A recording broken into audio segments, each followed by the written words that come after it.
Et bien salut à toutes et à tous, aujourd'hui nouvelle vidéo très spéciale, on va se concentrer sur les modes de jeu, on va voir lesquels sont les plus intéressants et lesquels éviter selon vos objectifs, que ça soit pour le niveau SHD, les exotiques ou les ressources. On va vraiment faire un tour sur The Division, en espérant vraiment que cette vidéo ne va pas être longue, parce que je ne suis vraiment pas fan des vidéos longues sur The Division, des vidéos qui ne sont pas assez digestes, etc. Non, cette vidéo, je vais vraiment essayer d'être plus efficace possible, en ajoutant quand même quelques précisions, parce que sinon, on va vraiment perdre beaucoup d'informations. Mais voilà, avant de commencer, grand merci à tout le monde, merci pour vos abonnements, pour vos likes, etc., vos commentaires, c'est vraiment ce qui me soutient plus sur cette chaîne YouTube. Vraiment, là, on continue à monter, ça fait super plaisir. Merci aussi à toutes les personnes qui ont rejoint le Discord, vraiment voir vos messages, etc. Jouer avec vous et tout, c'est super cool. D'ailleurs, si toi aussi tu me découvres via cette vidéo, bah n'hésite pas à t'abonner, mettre le petit like et aussi nous rejoindre sur Discord pour discuter, etc.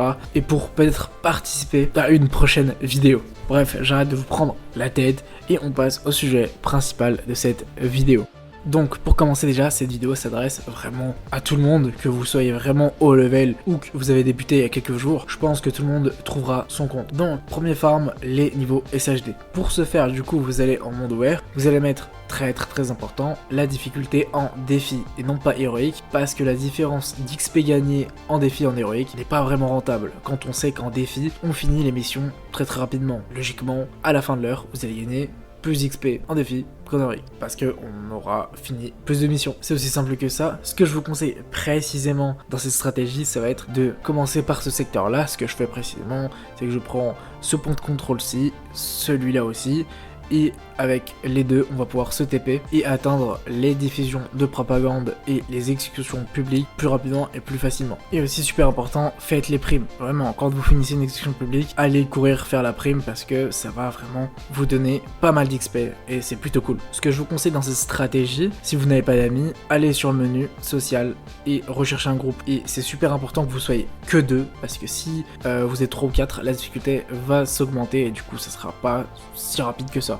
Donc ouais, cherchez juste une personne, faites ça en duo et vous allez voir que vous allez XP très rapidement. Deuxième stratégie que j'aime bien parce que c'est plutôt fun, allez en DZ et faites le repère. C'est aussi simple que ça, je vous conseille de faire ça en groupe parce que ça ira vraiment plus rapidement. Et ouais, je pense que si vous êtes un groupe de 3 ou de 4, allez en DZ, ça sera je pense bien plus rapide que le monde ouvert. Voilà les deux modes à farmer si vous voulez monter vos niveaux SHD. Il y a bien évidemment d'autres façons de farmer vos niveaux SHD, mais c'est clairement les deux manières les plus rapides. Donc conclusion, si vous êtes en solo, allez en monde ouvert, mettez-vous en difficulté défi avec toutes les directives, farmer ce secteur avec ces deux checkpoints et enchaîner avec les diffusions de propagande, les exécutions publiques et les primes. Et si vous êtes à plusieurs, allez en DZ, farmer les points de repère. En plus, vous pouvez farmer vraiment des exotiques plutôt intéressants, ce que je vous conseille. Prochain chapitre, les exotiques. Donc, pour farmer les exotiques, il y a vraiment aussi pas mal de façons de les farmer, comme par exemple le Regulus et les Gilburers sont vraiment exclusifs au raid. Bon, même si vous pouvez débloquer les Gilburers en DZ, elle a littéralement 0%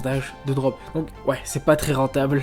Mais à part eux deux, bah la plupart sont quand même débloquables avec les caches exotiques. Ces caches exotiques là que vous pouvez débloquer avec le mode compte à rebours. Donc ouais, la meilleure manière de farmer les caches exotiques, c'est le compte à rebours. Même si je sais que certains vont me dire le summit c'est intéressant aussi, à mon sens, à mon avis, c'est pas très intéressant parce que le summit c'est du hasard. Vous êtes littéralement pas sûr de drop de l'exo, alors qu'avec le mode compte à rebours, si vous farmez intelligemment, vous pouvez littéralement enchaîner les caches exo et c'est juste magnifique. Ce que je vous conseille du coup, c'est d'aller à côté de l'hélico quand vous allez lancer, de vous mettre en difficulté héroïque. Et quand vous allez vous extraire, vous allez gagner environ 180, 200. Donc ouais, là vous êtes sûr d'avoir un exotique tous les 2-3 comptes à rebours. C'est juste magnifique. Ce chapitre-là, je sais que les vétérans du jeu le savent, mais je préfère quand même le préciser parce qu'il y a quand même des nouveaux joueurs tous les jours sur The Division. Et si je peux les aider, bah c'est avec plaisir. Bon, petite précision quand même tout de même, vous pouvez drop des choses super intéressantes en Dark Zone. Vous pouvez vraiment drop des exotiques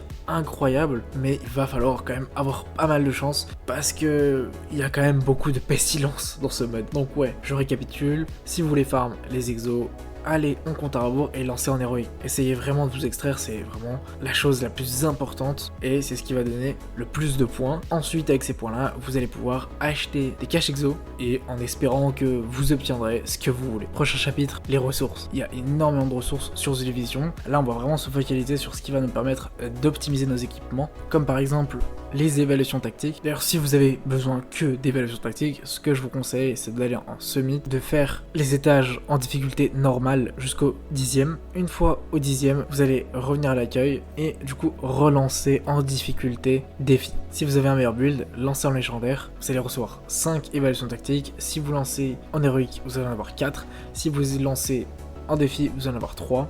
Et ainsi de suite. Ce que je fais personnellement, c'est de lancer un défi parce que vous prenez vraiment pas la tête. Vous prenez les 3 évaluations tactiques une fois que vous avez tué le boss, vous quittez directement, vous ne terminez pas l'étage, et une fois à l'accueil, vous allez tout simplement relancer à l'infini. Deuxième stratégie, celle que je vous conseille, elle est moins chiante et vous allez pouvoir farmer plusieurs choses en même temps, c'est encore le compte à rebours. Vous allez du coup, comme je l'ai expliqué précédemment pour les exotiques, vous allez tout simplement lancer en héroïque et le plus important c'est de vous extraire afin d'avoir le maximum de points et du coup pouvoir acheter le maximum de cash d'optimisation. Ce qui fait vraiment mal au cœur dans cette technique, c'est que soit vous choisissez l'optimisation, soit vous choisissez les exotiques, et ça fait vraiment mal au cœur parce que il y a encore pas mal d'exotiques que je veux. D'ailleurs, j'ai pas encore parlé des autres ressources comme les matériaux, l'acier, les fibres de carbone, etc. parce que j'en consacrerai, je pense, une vidéo complète là-dessus. Mais si vous en avez vraiment besoin et que vous êtes au-delà du niveau 1000, ce que je vous conseille, c'est recréer un personnage et de refaire le DLC New York. C'est vraiment, je pense, la manière la plus rapide, même si c'est pas vraiment la plus rentable quand on est en dessous du niveau 1000. En tout cas, voilà pour la vidéo. J'espère que elle a été complète pour vous. Si j'ai raté certains points, n'hésitez pas à les mettre en commentaire. Je les épinglerai, ça aidera, je pense, énormément de personnes. Si vous êtes arrivé jusqu'à là, c'est que je pense vous kiffez le contenu. Donc un petit like, un petit abonnement, rejoindre le serveur Discord, ça me ferait vraiment plaisir. On se dit, comme d'habitude, à demain à 10h. D'ailleurs, pour chaque point de cette vidéo, j'en ai fait une vidéo où je rentre plus en détail. Si vous voulez aller les regarder, elles sont en description. À demain à 10h.